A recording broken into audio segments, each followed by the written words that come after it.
सम्पूर्णमा नमस्कार। म दुष्यन्त श्रेष्ठ। विशेष कानुन विद्यार्थी सञ्जालले हरेक दिन बेलुका 5 बजे यसै गरी नै विचार विमर्श कार्यक्रम ल्याउने गरिरहेको छ। र विशेष आजको श्रृङ्खलामा भने हामी छौँ राष्ट्रिय युवा परिषद अन्तर्गतका राष्ट्रिय युवा सञ्जालका केन्द्रीय अध्यक्ष विवेक त्रिपाठी। आउनुहोस् उहाँलाई कार्यक्रममा स्वागत गरौँ। विवेकजी नमस्कार, कार्यक्रममा स्वागत छ। धन्यवाद धन्यवाद। आरामै हुनुहुन्छ? एकदम ठिक छु। के छ खबर? सबै ठिकै छ। अनि विशेष यो लकडाउनको समय हजुरले कसरी लिनुभएको छ? यो लकडाउनको समय अब यो विश्व महामारीको रूपमा कोरोना भाइरसले जुन मानव जातिलाई नै एउटा आतंकित बनाइरहेको छ, त्यो आतंकबाट हामी नेपालीहरू पनि अछुतो रहन सकेनौँ। हामीमा पनि अहिलेसम्म लगभग 304 जना अलि अगाडि र अहिले फेरि थपिएको भन्ने जानकारी आएको छ। हाम्रोमा पनि सङ्क्रमण देखिएको छ।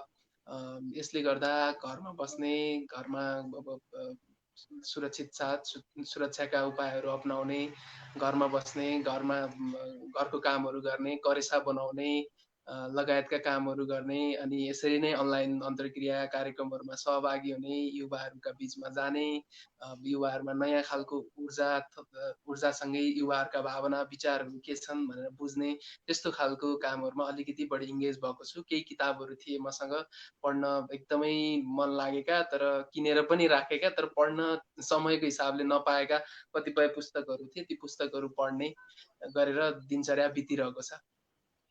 र विशेष हामी माझमा दुःखदको खबर, नेपालमा अहिलेसम्मको तथ्य अनुसार 2 जनाको चाहिँ कोभिड-19 को उसबाट मृत्यु भएको छ। उहाँहरूको आत्माप्रति श्रद्धाञ्जली व्यक्त गर्दै आउनुहोस् आजको यस कार्यक्रम सुरु गरौँ। र आजको कार्यक्रमको शीर्षक रहेको छ राष्ट्र निर्माणमा युवाको भूमिका। र कार्यक्रम सुरु गर्नुभन्दा अगाडि हामी विशेष त युवा को हो त अनि युवा के हो त भन्ने कुरामा चर्चा परिचर्चा गर्नेछौँ। र विशेष हजुरको परिभाषामा हजुरले युवालाई कसरी लिनुहुन्छ?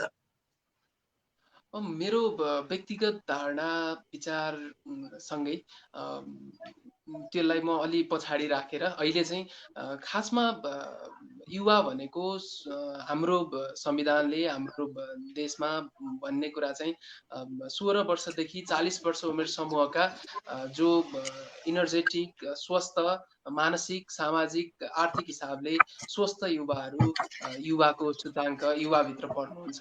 तर मलाई चाहिँ के लाग्छ भने यो उमेर मात्रै ठुलो कुरा होइन, उमेरले मात्रै होइन, जसले परिवर्तनलाई एक्सेप्ट गर्न सक्नुहुन्छ, जसले परिवर्तनलाई चाहिँ आफूमा लागू गर्न सक्नुहुन्छ, परिवर्तनलाई एक्सेप्ट गर्न सक्नुहुन्छ, र जो आफूमा सोच छ, युवा सोच छ, त्यो सोचलाई म युवाको रूपमा मान्छु, जसलाई उमेरले भन्दा पनि सोचले निर्धारण गर्छ भन्ने लाग्छ।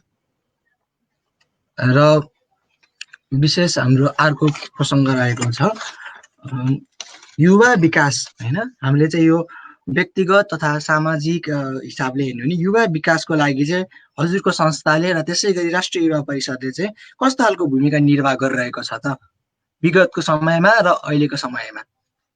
एकदमै राम्रो प्रश्न गर्नुभयो।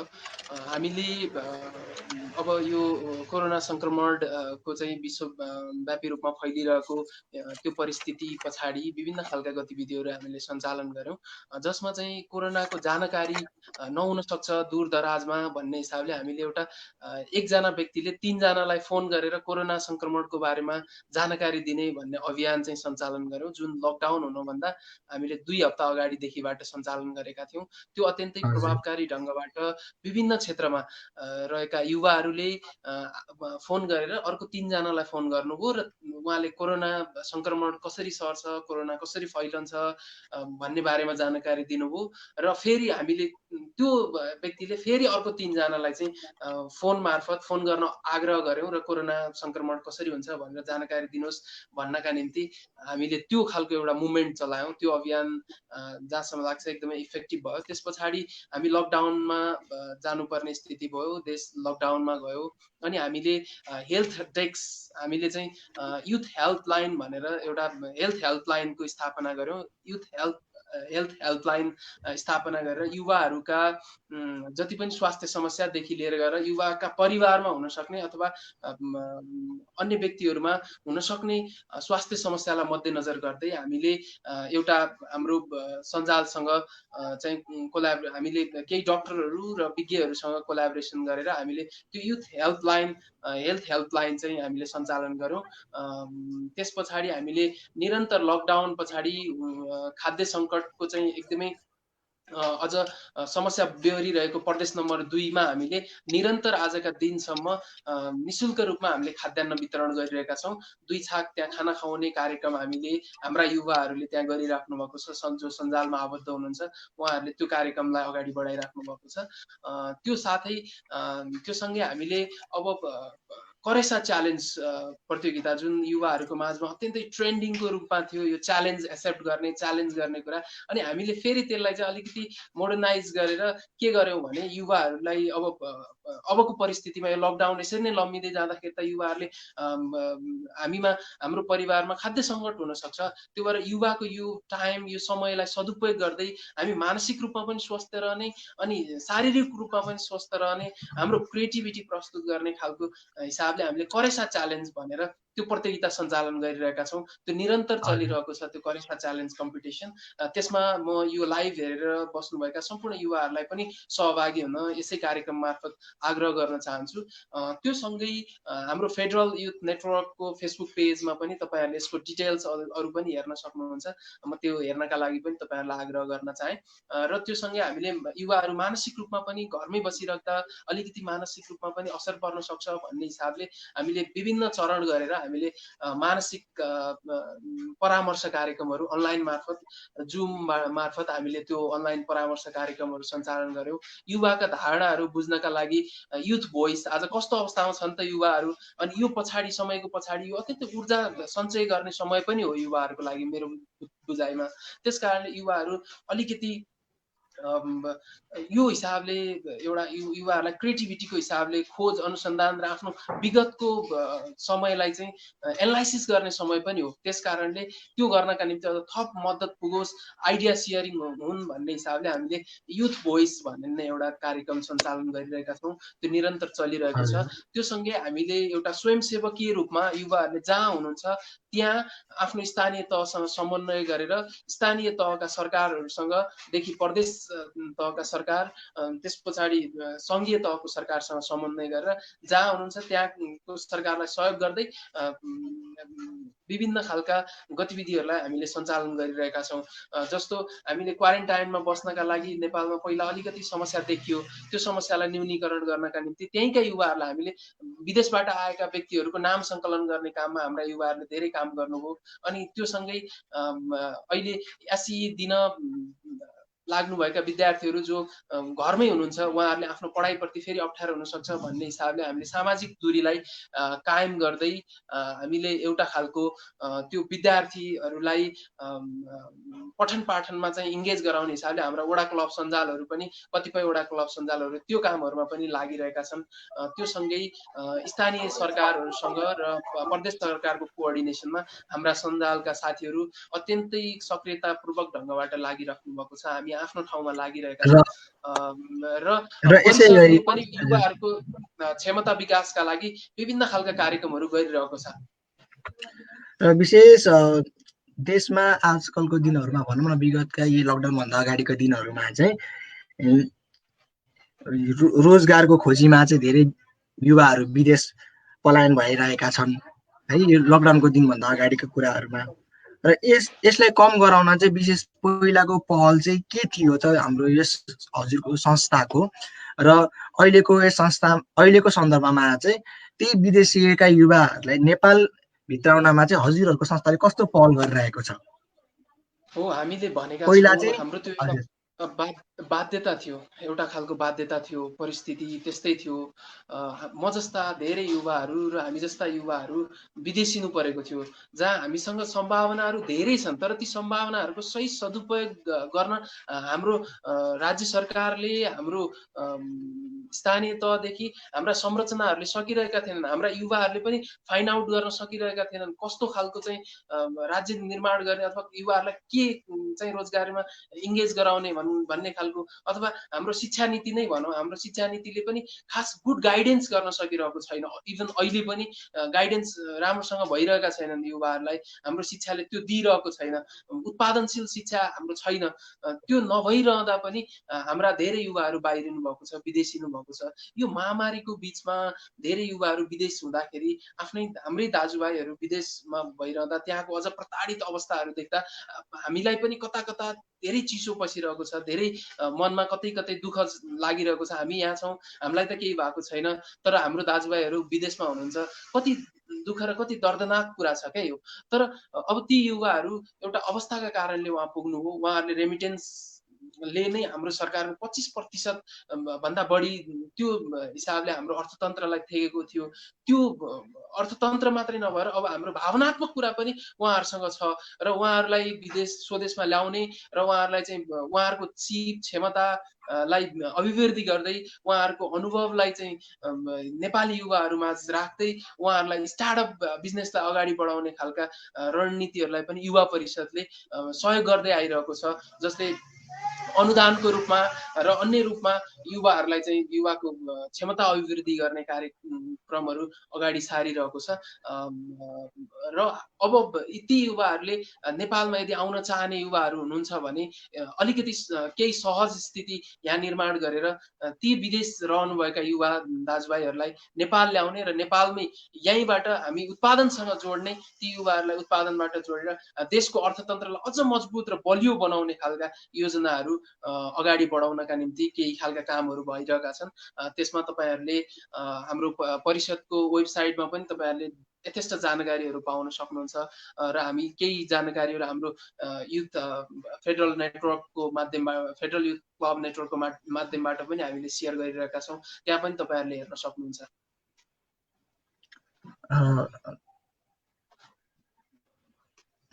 धन्यवाद है।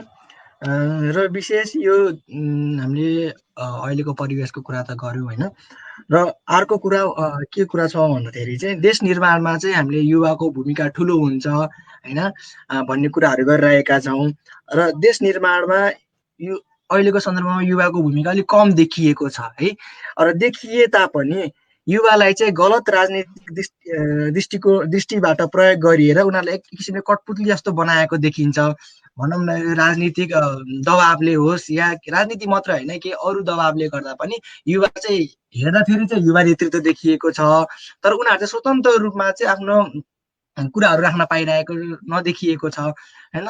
यसमा चाहिँ हजुरले कसरी लिनुहुन्छ यो कुरालाई चाहिँ? मलाई चाहिँ के लाग्छ भने क्षमता हुने युवाहरू, जोसँग क्षमता छ, क्षमता हुने युवाहरू पछाडि हुनुहुन्न जस्तो लाग्छ मलाई चाहिँ। मेरो व्यक्तिगत धारणा भन्ने हो भने हामी युवा पुस्ताको कुरा गर्छौँ, युवा पुस्ता नयाँ पुस्ताको कुरा गर्छौँ, हामीले पनि क्षमता बनाउनु पर्यो नि, हाम्रो पनि क्षमता अभिवृद्धि गर्नु पर्यो नि। जुन आजको समाजले खोजिरहेको छ, जुन आजको हाम्रो सोसाइटीले खोजिरहेको छ, त्यो खालको क्षमता हामी चाहिँ अभिवृद्धि नगर्ने, उमेरका हिसाबले मात्रै हामी दावा गर्ने, त्यो गरेर त उही पुरानै संरचना फेरि दोहोरिए जस्तो हुन्छ नि त। त्यो भएको हुनाले युवाहरू पनि सक्षम हुनु पर्यो।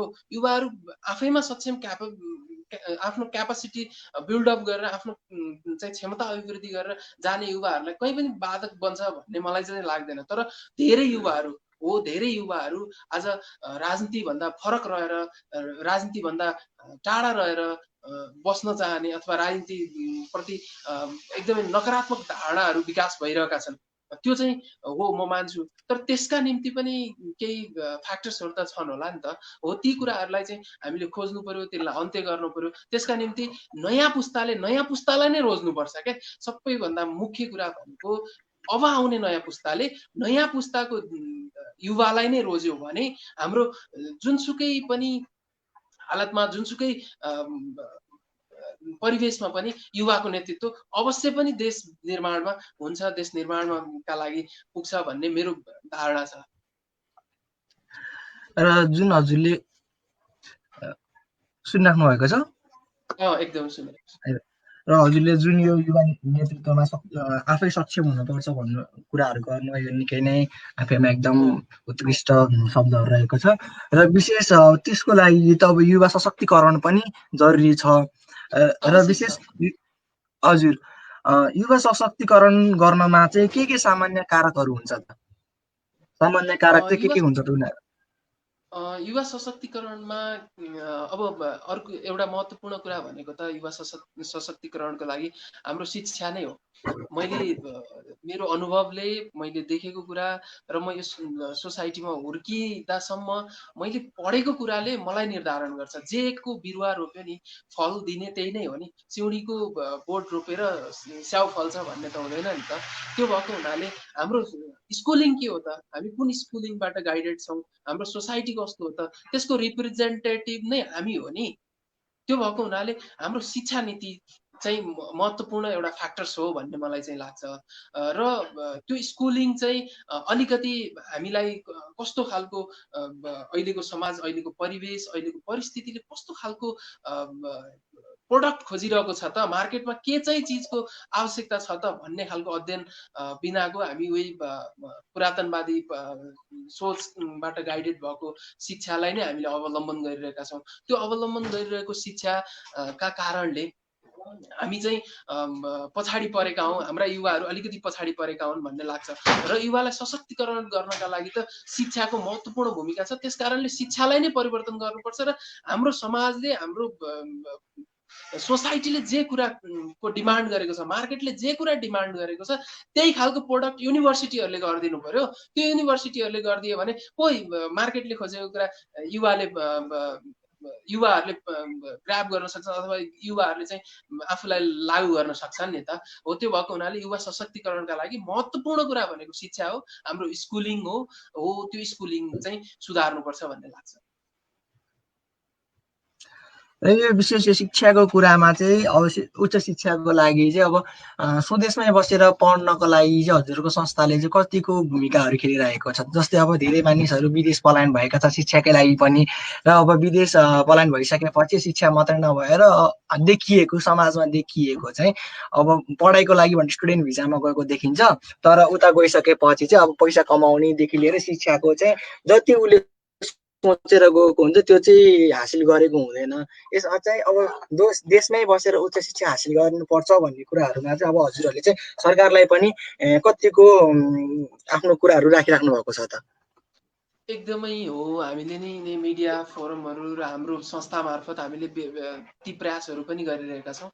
हाम्रो संस्था स्थापना भएको यो चाहिँ युथ पार्लियामेन्ट्रीहरू हामी युवा संसदको माध्यमबाट जुन नेपाल सरकारले सञ्चालन गरिरहेको छ 2075 साल 74-75 चाहिँ सञ्चालन गरेको थियो। र त्यो सञ्चालन पछाडि हाम्रो संस्था अहिले यो पहिलो संस्थापक, हामी चाहिँ संस्थापक, यो संस्थाको संस्थापक हौँ। त्यो भएको हुनाले हामीले यसको अझै बेस, हामीले एउटा चाहिँ बेस निर्माण गर्दैछौँ।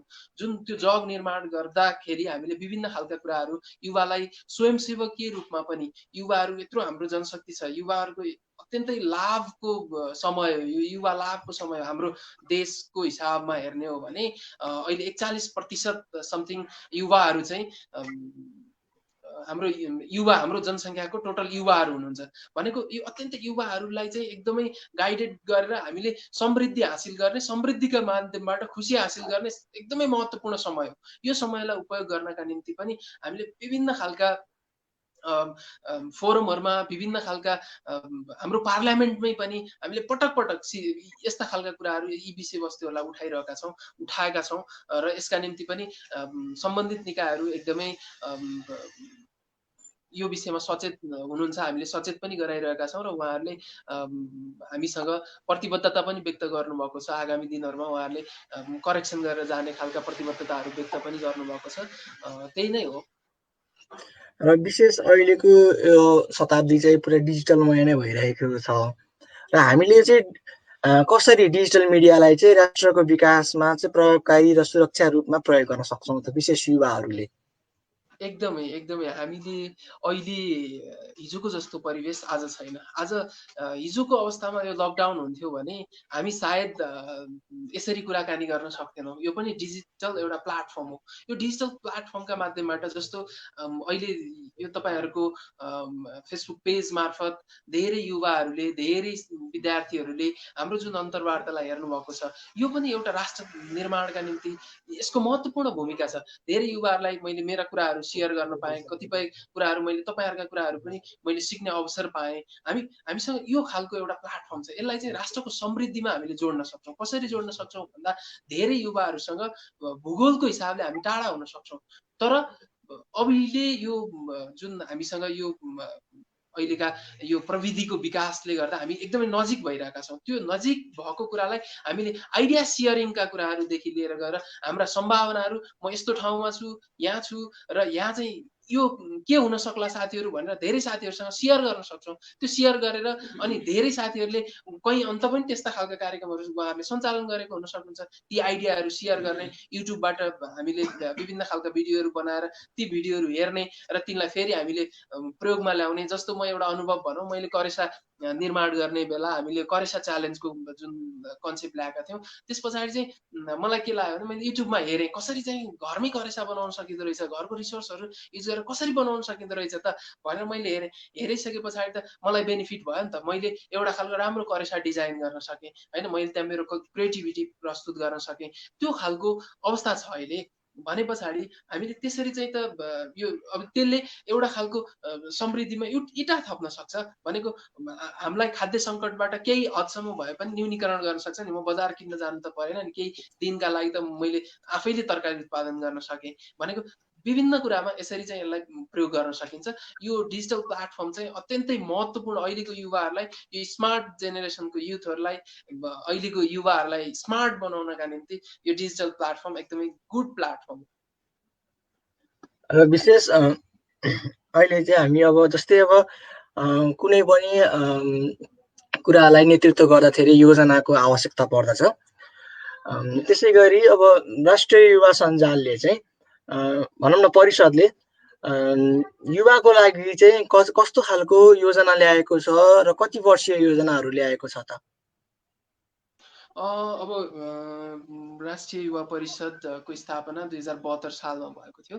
त्यस पछाडि राष्ट्रिय युवा परिषदले आफ्नो संस्था, आफ्नो जुन संस्था थियो त्यसलाई चाहिँ अत्यन्तै अब पहिला सुव्यवस्थित गर्नेदेखि लिएर गएर युवाहरूलाई, उद्यमशील युवाहरूलाई विभिन्न खालका तालिमहरू प्रदान गर्ने, अनुदानहरू उपलब्ध गराउने अनि युवाहरूका निम्ति चाहिँ अब उद्यमशीलताका लागि विभिन्न खालका कोर्सहरू, जस्तो तपाईँ हामी जस्ता युवाहरूलाई तालिम दिने, युथ पार्लियामेन्ट्रीहरू चाहिँ निर्माण गर्ने, युवाका भोइस आवाजहरूलाई चाहिँ एउटा सरकारवाला निकायहरूसम्म पुर्याउने, त्यस पछाडि रिटर्निङ माइग्रेन्ट लगायत त्यस्ता संस्थाहरू स्थापना गरेर जो विदेशबाट आउनुभएका छ उहाँहरूलाई पनि उद्यमसँग जोड्ने र उहाँहरूका समस्या सुन्ने, उहाँहरूलाई कसरी उद्यमशील बनाउने भन्ने खालका लगायतका र यही उद्यम गरिरहेका युवाहरूलाई पनि उहाँहरूको पनि एउटा छुट्टै संस्था निर्माण गरेर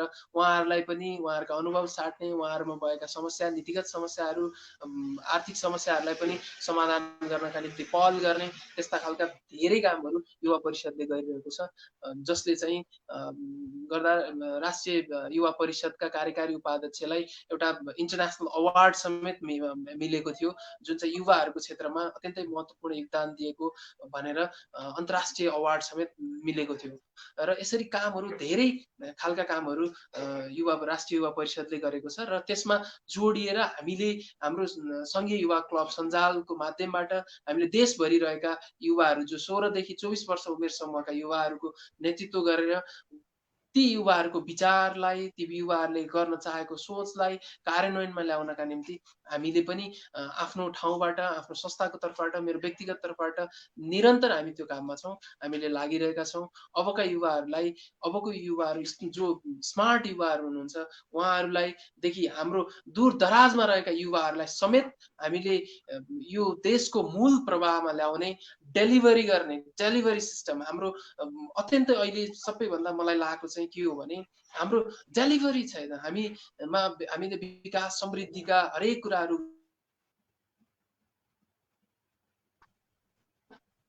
हेलो हेलो सुनिराख्नु, हजुर भन्नुहोस्, सुनिरहेको छौँ। हामीले डेलिभर गर्ने कुरा भइरहेको छैन। हो त्यो समृद्धि डेलिभर गर्ने खालको युथहरू क्रिएट गर्नका निम्ति हामीले भूमिका खेल्ने, त्यो खालको अभियानहरू पनि हामीले चलाउने, युवाहरूलाई चाहिँ स्वयंसेवकीय रूपमा पनि राष्ट्र निर्माणमा ठुलो चाहिँ हिस्सा बन्न सक्छ है भन्ने कुरा प्रस्तुत गर्ने एउटा उदाहरणीय संस्थाको रूपमा विकास गर्ने, त्यसरी चाहिँ हामी लागिरहेका छौँ। त्यही नै हो।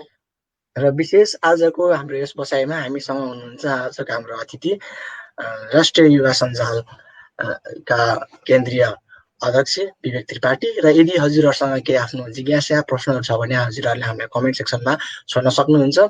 र अहिलेको सन्दर्भमा हेर्नु पर्दाखेरि अब विद्यार्थी युवाहरूलाई चाहिँ वैज्ञानिक भनौँ वैज्ञानिक ज्ञानहरू, शिक्षाहरू, विज्ञानका शिक्षाहरू दिएका छ। र यो सँगसँगै व्यवहारिक शिक्षाको आवश्यकता देखिएको पनि छ। यो सन्दर्भमा चाहिँ हजुरको संस्थाले चाहिँ कस्तो खालको कदमहरू चाल्ने योजना बनाएको छ त?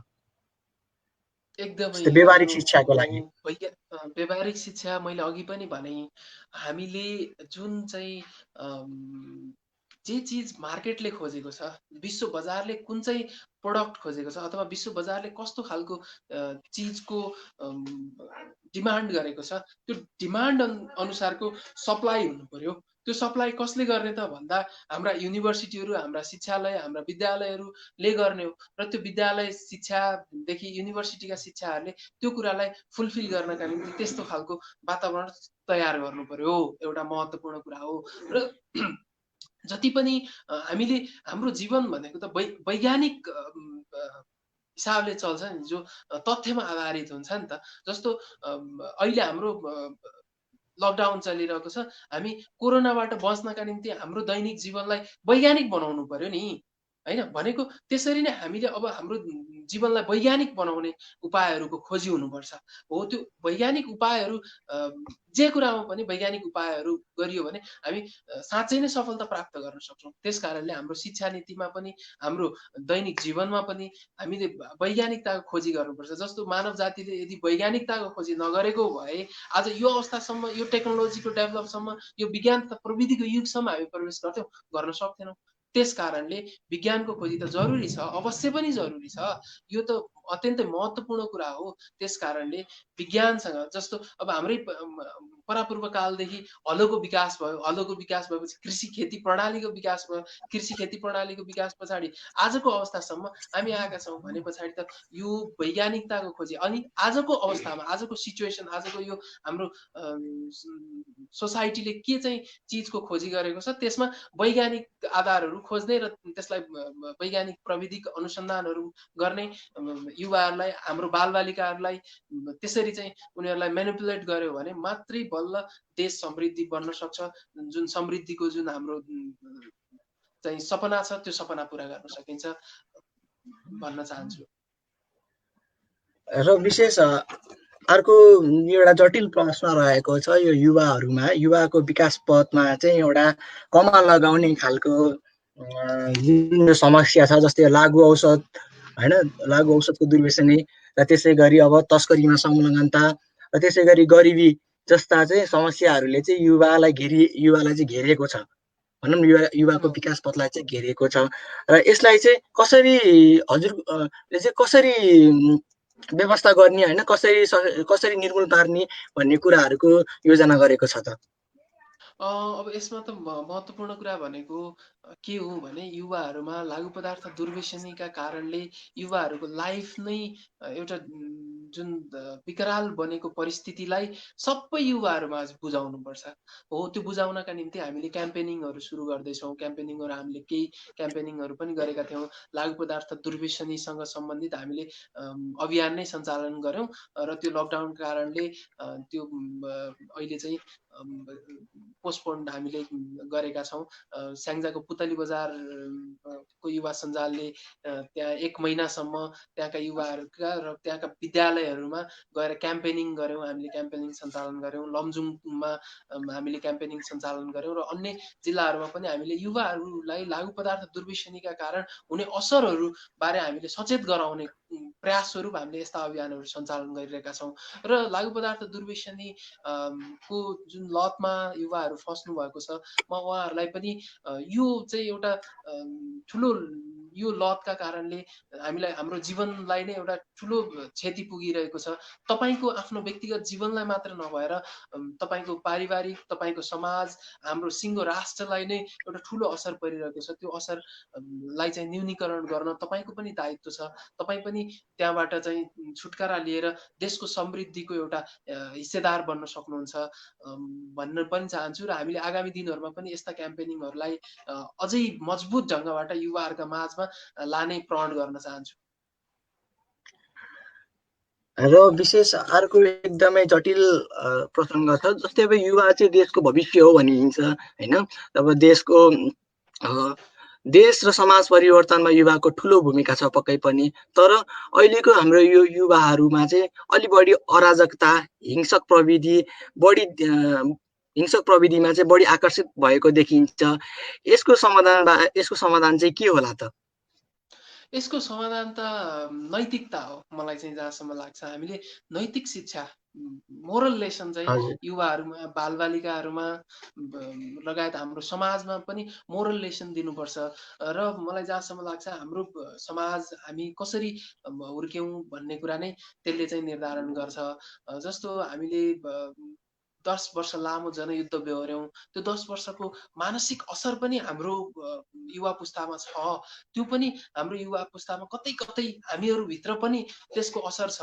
विभिन्न खालका राजनीतिक परिवर्तनहरूदेखि लिएर विभिन्न खालका परिवर्तन, विभिन्न परिदृश्य, विभिन्न परिघटनाहरू जस्तो नाकाबन्दी, भूकम्प लगायतका विभिन्न कुराहरूले चाहिँ युवाहरूको मानसिकतामा असर पुर्याएको छ। र त्यो मानसिकताले चाहिँ अलि हिंस्रक बनाएको हो कि युवाहरू मिसगाइडेड भएका हुन् कि भन्ने पनि छ। त्यो मिसगाइडेड भएका युवाहरूलाई हामी सबैको एक मन एकताका साथ फेरि पनि नैतिक शिक्षाको त्यो अनुभूति गराउन सक्यौँ भने पक्कै पनि यस्ता खालका घटनाहरूबाट हामी बाहिर आउन सक्छौँ।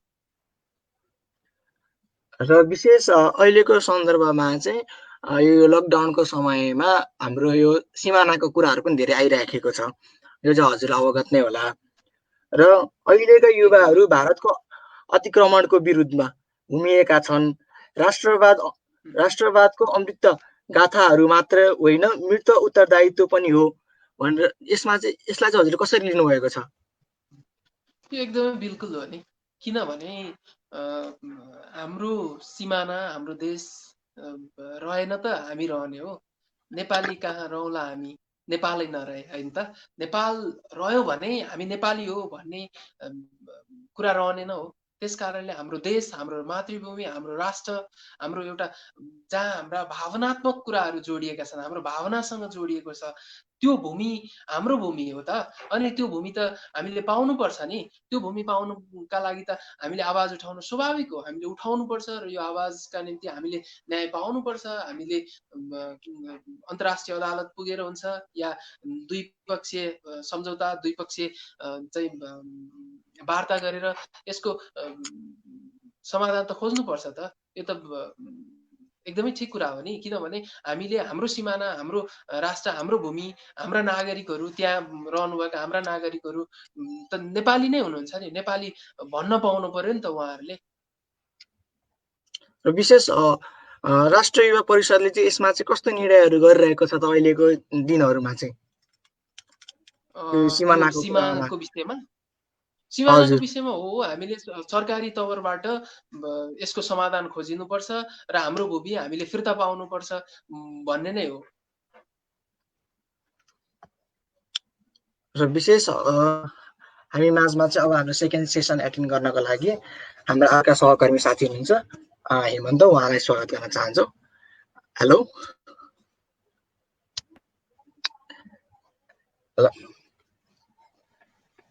अबको सेसन भने हाम्रो साथीले सञ्चालन गर्नुहुनेछ। हेलो हेमन्त, तिम्रो आवाज आइरहेको छैन।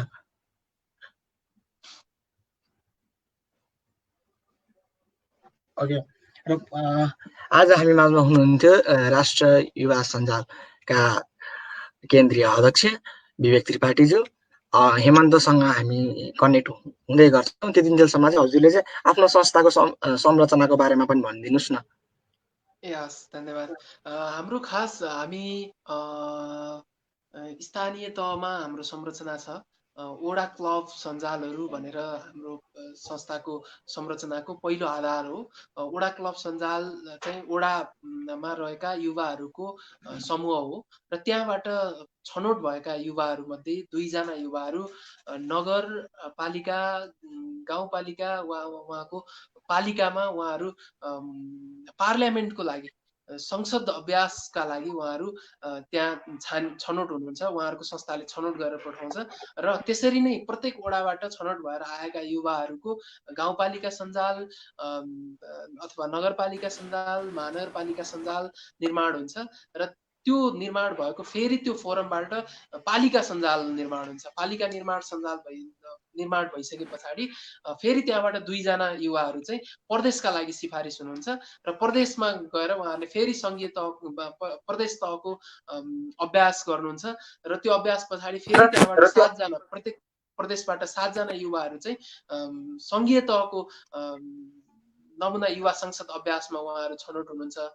पार्लियामेन्टमा जानुहुन्छ र उहाँहरूबाट फेरि देशभरिबाट आउनुभएका युवा र अनलाइन फर्म भरेर र विभिन्न क्षेत्रबाट छनौट हुनुभएका युवाहरू गरेर त्यहाँ चाहिँ नमुना संसद अभ्यास हुन्छ र त्यो अभ्यास पछाडि सङ्घीय युवा क्लब सञ्जालको निर्माण हुन्छ र त्यो क्लब सञ्जालको निर्माण भइसके पछाडि अनि हाम्रो चाहिँ सबै स्थानीय तहहरू प्रदेशमा र नगरपालिका वडामा हाम्रो चाहिँ संरचनाहरू निर्माण भएको छ र 93 वटा पालिकामा हाम्रो गत वर्ष भएको थियो भने अहिले थप अन्य पालिकाहरूमा पनि सञ्जालहरू गठन भएका छन् र त्यहाँ युथ पार्लियामेन्टहरू सञ्चालन भएका छन् र त्यहाँका युवा सञ्जालहरू अत्यन्तै सक्रिय रूपमा स्वयंसेवकीय रूपमा युवाहरू लागिराख्नु भएको छ र हाम्रोमा करिबन त्यही 10,000 एराउन्ड युवाहरू चाहिँ यसमा आबद्ध भइसक्नु भएको छ र आगामी दिनहरूमा पनि हजुरलाई धेरै धेरै शुभकामना। र हामी माझमा हेमन्त पारजी कनेक्ट भइसक्नु भएको छ। अबको सेसन पनि म हेमन्तजीलाई हस्तान्तरण गर्न चाहन्छु। दाइ नमस्ते, मेरो साउन्ड आइरहेको छ, सुनिराख्नु भएको? एकदमै मैले सुनेको छु। अब यो सङ्गठनको भन्दा अलिकति युवा बारेमै, युवा र नेतृत्वको बारेमै बहस गरौँ अलिकति। शीर्षकमा अलिक विस्तार हौ। यो हाम्रो चाहिँ मुख्य कुरा भनेको युवा नेतृत्वको समस्या के हो त? युवाहरूको नेतृत्वमा पहुँच नपुग्नु नै मेन जरो समस्या हो कि होइन? हामीले नेतृत्व त पाइरहेका छौँ, फेरि युवा नेतृत्वै छैन भन्न पनि मिल्दैन, किनभने विभिन्न सङ्घ सङ्गठनहरू फेरि युवा नेतृत्व भनेर धेरै होमिरहेका छन्, धेरै क्रियाकलापहरू यसले देखाइसकेको छ। अब नेतृत्वसम्म नपुग्नु जरो समस्या हो कि नेतृत्वलाई चाहिँ आफूले चाहिँ भेट्दा पनि उचित उपयोग गर्न नसक्नुलाई चाहिँ समस्याको रूपमा हेर्नुहुन्छ? यसलाई कसरी हेर्नुहुन्छ? मैले चाहिँ एउटा कुरा विश्वासको कमी देख्छु है। यसमा चाहिँ विश्वासको कमीका कारणले युवाहरू जति तरिकाले जानुपर्ने, जुन तरिकाले युवाहरूले नेतृत्वमा स्थापित हुनुपर्ने हो, हुन नसकिरहेको पाइरहेको छु एउटा कुरा। अनि अर्को कुरा के हो भने हामीले युवाले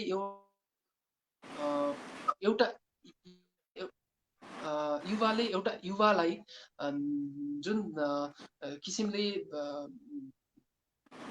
विश्वास गर्नुपर्ने हो, त्यो खालको विश्वास नभइरहेको स्थिति मैले पाइरहेको छु। अनि एउटा युवाले अर्को युवाको फेरि खुट्टा तान्ने, नेगेटिभ क्रिटिसिजममा रमाउने त्यस्तो खालको परिपाटी हाम्रो समाजमा यदाकदा देखिन्छ। त्यसले गर्दा युवाको नेतृत्व ठ्याक्कै जुन किसिमले हुनुपर्ने हो, जुन हामीले परिकल्पना गरेका छौँ त्यो किसिमले युवाको नेतृत्व स्थापित हुन नसकेको हो कि भन्ने शङ्का चाहिँ उत्पन्न गरेको चाहिँ हो, जरुर त्यो चाहिँ गरेको छ। र त्यसमा का निम्ति त युवाले पनि, मैले अघि पनि हाम्रो अन्तर्वार्ताको क्रममा मैले भनेको छु, जस्तो युवाहरूमा पनि आफूमा पनि क्यापासिटी, आफ्नो क्षमता पनि अभिवृद्धि गर्नु पर्यो। युवा भनेर मात्रै, उमेरले मात्रै त केही हुने होइन नि त। आफ्नो क्षमता विकास गर्नु पर्यो, हामीले क्षमता अभिवृद्धि गर्नु पर्यो। त्यो क्षमताका माध्यमबाट अनि हामीले विश्वास निर्माण गर्न सक्नु पर्यो।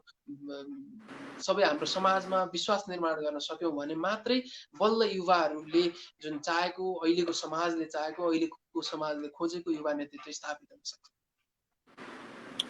हजुर, युवाहरूको यो युवाहरूको सङ्गठन अब आफैमा विद्यार्थी सङ्गठन पनि एक हिसाबले युवाहरूमा जोडिएको सङ्गठन पनि हो। अब यसमा फेरि अहिले युवाहरू बढी कस्तो देखिन्छ भने उनीहरू अवसरवादमा बढी चुकेको र रचनात्मक नेतृत्व दिन चाहिँ नसकिरहेको, केवल भिडहरूको लहर मात्रमा आफूहरू चाहिँ हाबी हुन खोजिरहेको छ। यस्तो प्रविधिलाई चाहिँ हजुरले कसरी हेर्नुहुन्छ? त्यो अब युवाहरूले कसरी सोच्छन् अथवा व्यक्तिले कसरी सोध्छ भन्ने कुरामा भर पर्छ। त्यसमा चाहिँ मेरो व्यक्तिगत धारणा चाहिँ के हो भने, जुन हामीले हाम्रो समाजलाई, हाम्रो समाजमा परेका समस्याहरूलाई, खास राज्यको स्थापना नै त्यसैका लागि भएको र हामीले समृद्धिको खोजी पनि त्यसैका लागि गरेका हौँ कि एउटा आम नागरिकले, एउटा आम व्यक्तिले, एउटा किसानले, एउटा मजदुरले, एउटा विद्यार्थीले, एउटा युवाले, जोसुकैले पनि भोगिरहेको समस्यालाई समाधान गर्ने नै हो नि हाम्रो चाहिँ अन्तिम उद्देश्य भनेको। ती व्यक्तिहरूले न्याय पाउने हो नि, तिनीहरूलाई न्याय दिने हो नि। हामी जस्ता युवाहरू या जो कोहीले पनि न्याय पाउनु चाहिँ महत्त्वपूर्ण कुरा हो नि त।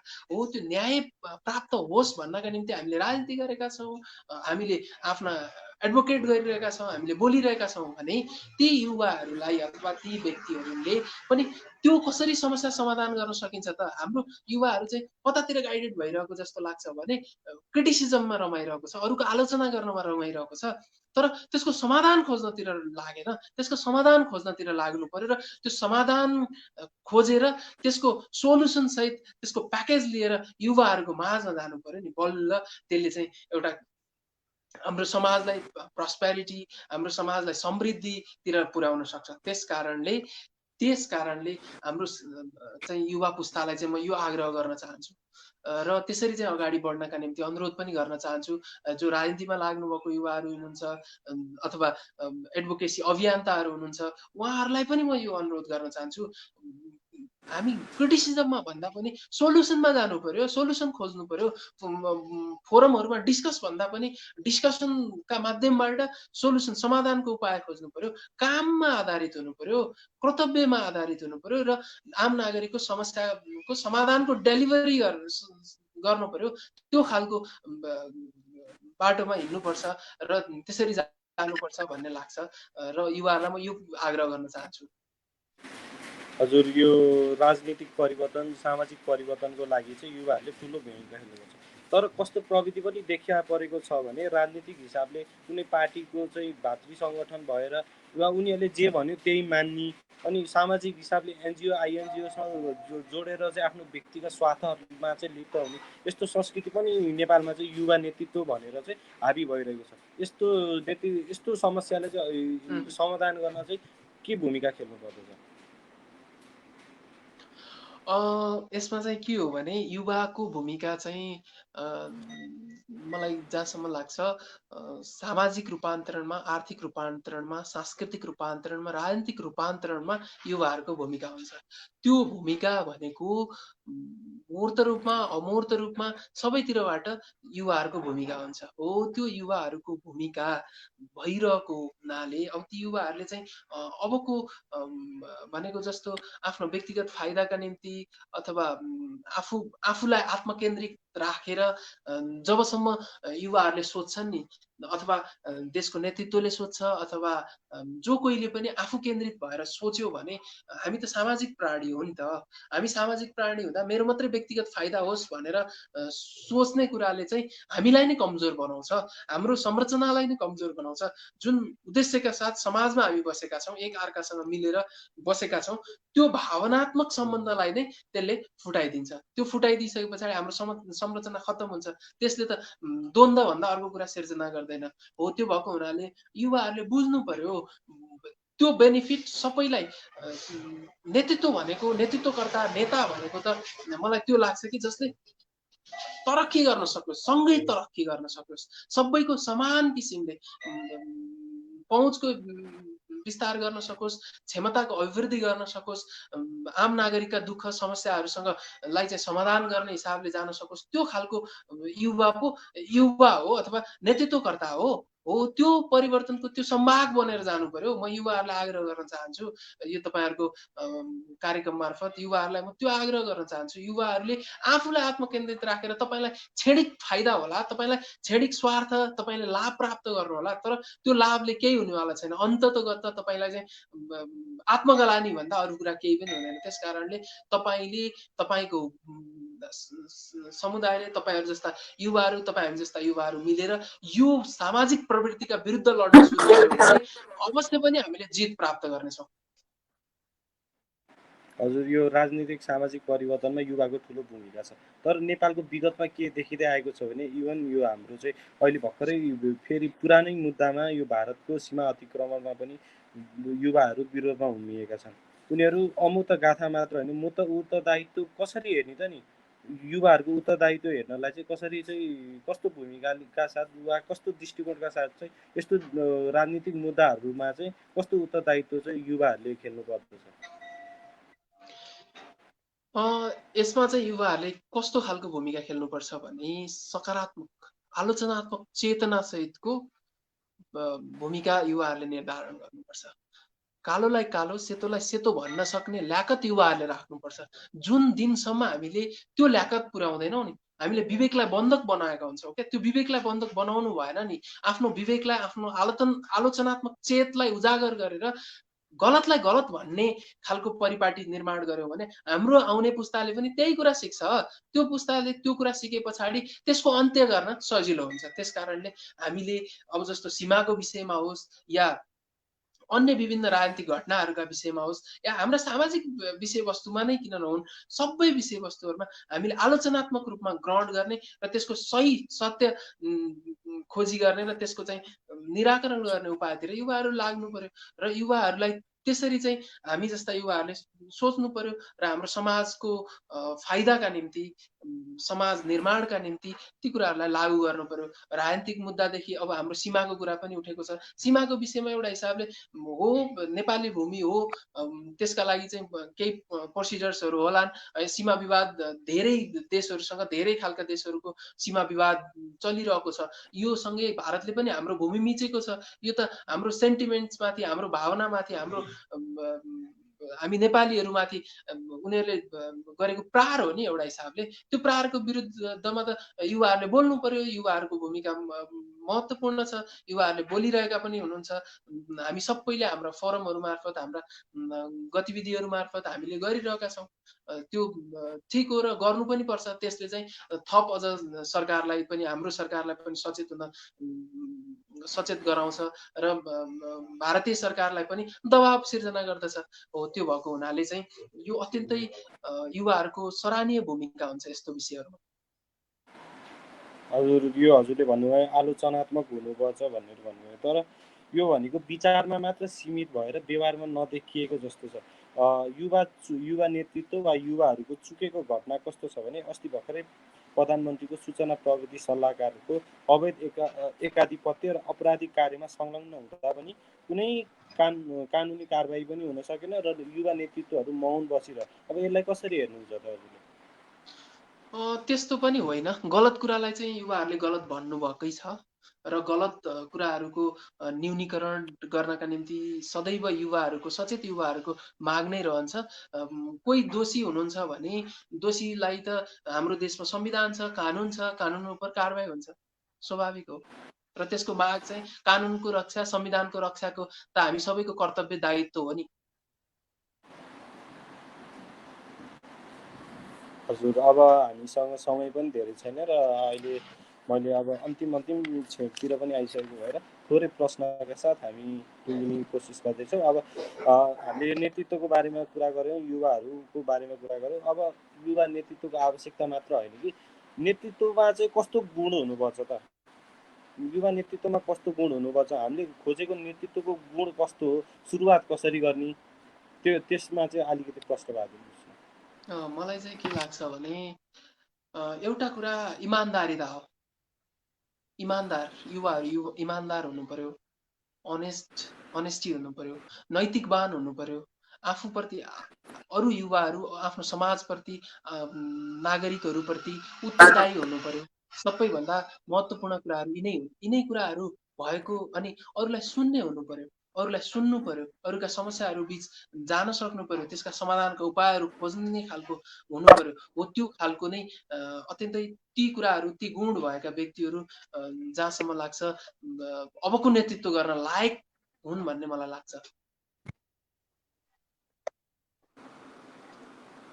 हजुर, अब युवा भनेको देशको भविष्य हो।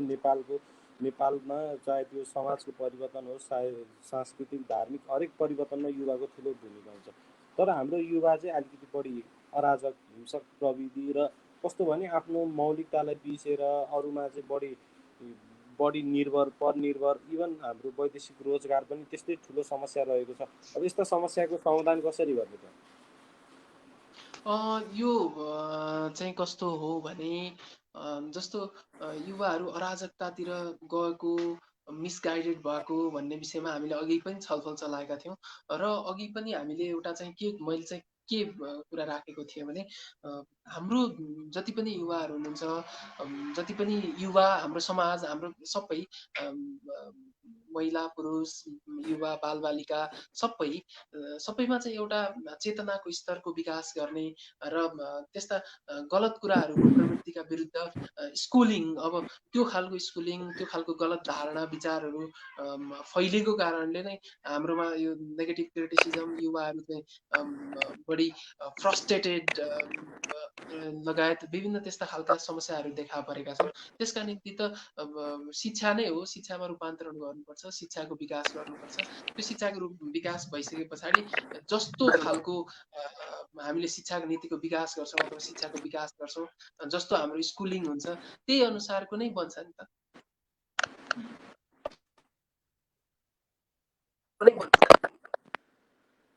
हजुर, हाम्रो अब कमेन्टहरू आएको छ। सीमा अतिक्रमित भएको युवाको भूमिका के होला अब भनेर विज्ञान गौतमजीले लेख्नु भएको छ। सीमाको अतिक्रमण भएको छ, युवाको भूमिका के होला? युवाको भूमिका भनेको सजग गराउने, सचेत गराउने नै हो महत्त्वपूर्ण कुरा। हाम्रो सरकारलाई हामीले साथ दिने हो, हाम्रो सरकारलाई हामीले बलियो बनाउने हो। हाम्रो सरकारलाई हामीले बलियो बनाएर यो विषयमा दृढतापूर्वक सरकारलाई चाहिँ आफ्ना कुराहरू राख्नका निम्ति, आधिकारिक फोरमहरूमा राख्नका निम्ति अथवा यसको कूटनीतिक पहल गर्नका निम्ति घचघच्याउने नै हो। र हामीले सहजता निर्माण गर्नका निम्ति हामी परिआएको खण्डमा हामी देशको सीमा रक्षार्थ हामी जस्ता सयौं लाखौं युवाहरू सीमा रक्षाका निम्ति जान तयार छौँ भन्ने कुरा दृढतापूर्वक राख्नु पर्यो। यही नै महत्त्वपूर्ण भूमिका हो र युवाले यो गर्नुपर्छ।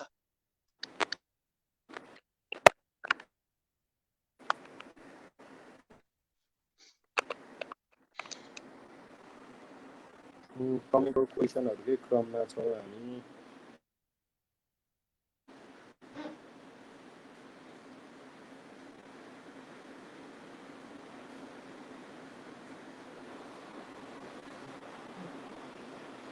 कसैलाई केही प्रश्न छ भने हाम्रो यो अहिलेको लाइभ सेक्सनमा कमेन्टमा तल हेरेर कमेन्ट गरेर प्रश्न सोध्न सक्नुहुन्छ।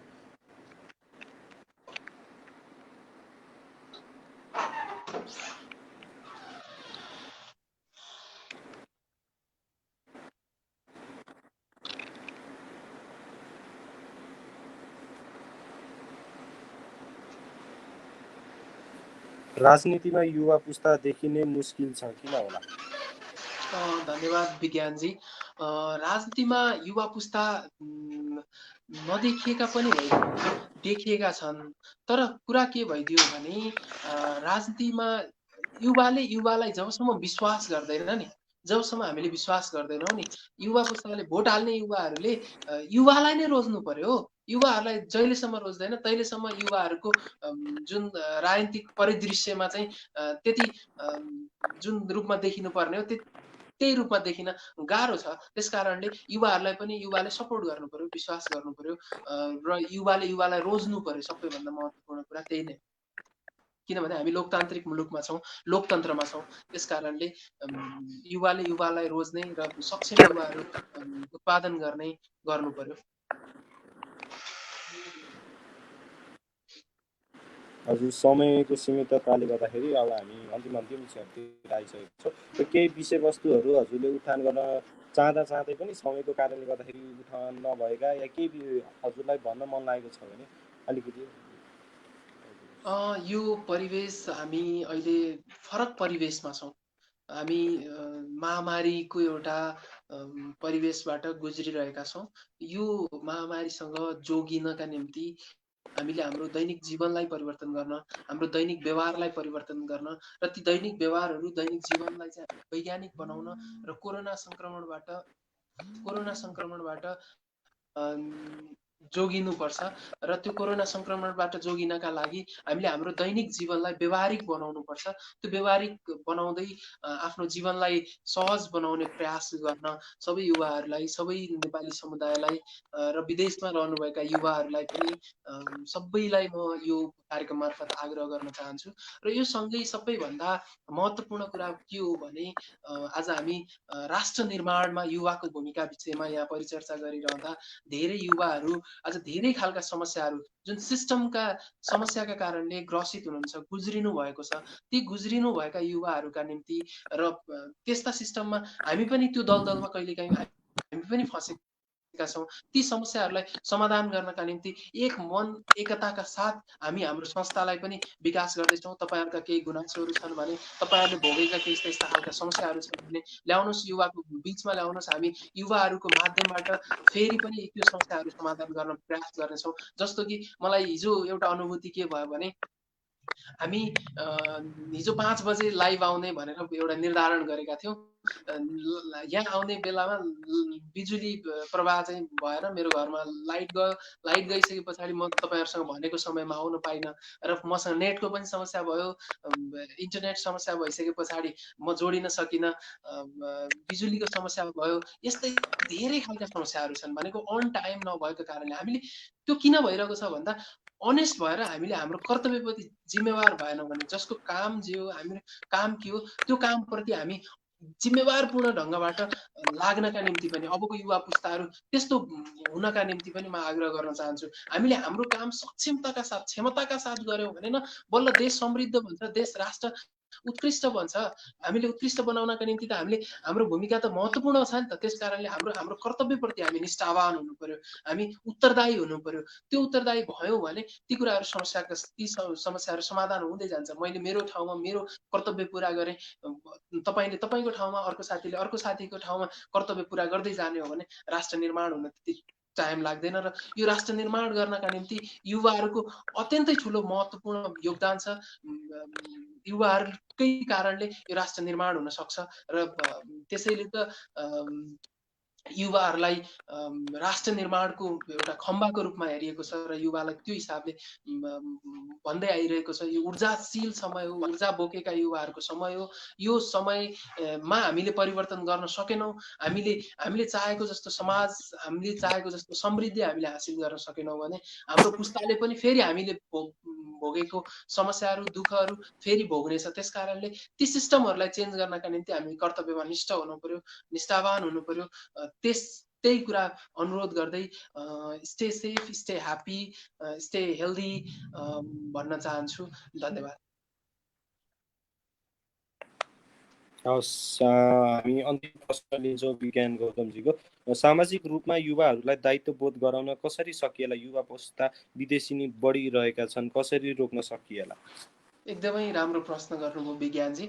विदेशिनु परेको हाम्रो बाध्यता हो। हाम्रो बाध्यताका कारणले धेरै युवाहरू विदेशिनु भएको छ। मेरो पनि विदेश बसाइको अनुभव छ। म पनि 1 वर्ष चीनमा अध्ययन गरेर फर्केको थिएँ। र धेरै युवाहरूले आफ्नो भविष्य उज्जवल बनाउनका निम्ति विदेशिनु भएको छ। विदेश जानुभएको छ। चाहे शिक्षाको कारणले होस्, चाहे रोजगारीका कारणले होस्, चाहे अन्य अवसरका कारणले युवाहरू विदेशी नै एउटा लालच चाहिँ हाम्रो समाजमा सिर्जना भएको छ। त्यो किन हो भने यहाँ सम्भावनाहरू छन्, तर ती सम्भावनाहरूको पहिचान हामीले गर्न नसकेर हो। हामीले ती सम्भावनाहरूको पहिचान गर्नुपर्छ। उद्यमशीलतामा युवाहरूलाई प्रोत्साहन गर्नुपर्छ। त्यसका निम्ति नै हामीले विभिन्न 10 वटा थिमहरू बनाएर हामीले ती थिमहरूमा काम गर्दैछौँ। शिक्षाको सबलीकरणमा युवालाई उद्यमशीलतामा प्रोत्साहन गर्नका निम्ति युवा, वातावरण संरक्षणमा युवा लगायतका 10 वटा थिमहरू हामीले चाहिँ युवाहरूलाई यही स्वरोजगार सिर्जना गर्ने, यही उत्पादनसँग जोड्ने किसिमले हामीले युवाहरूलाई चाहिँ उत्तरदायी बनाउँदै त्यस्ता खालका गतिविधिहरूसँग जोडिरहेका छौँ र युवाहरूलाई जोड्ने प्रयास गरिरहेका छौँ। र विदेशिन जो चाहनुहुन्छ, विदेशिन चाहेका युवाहरू पनि बाध्यताले विदेशिनु भएको हो। यहाँ चाहिँ अवसरहरू कम भएका कारणले, तर हामीले अवसर सिर्जना गर्नु पर्यो। अब एउटा पुस्ताले स्ट्रगल गर्नु पर्यो। जुन पुस्ता हाम्रो पुस्ता होस्, त्यो पुस्ताले स्ट्रगल गरेर एउटा आधारशिला खडा गरौँ।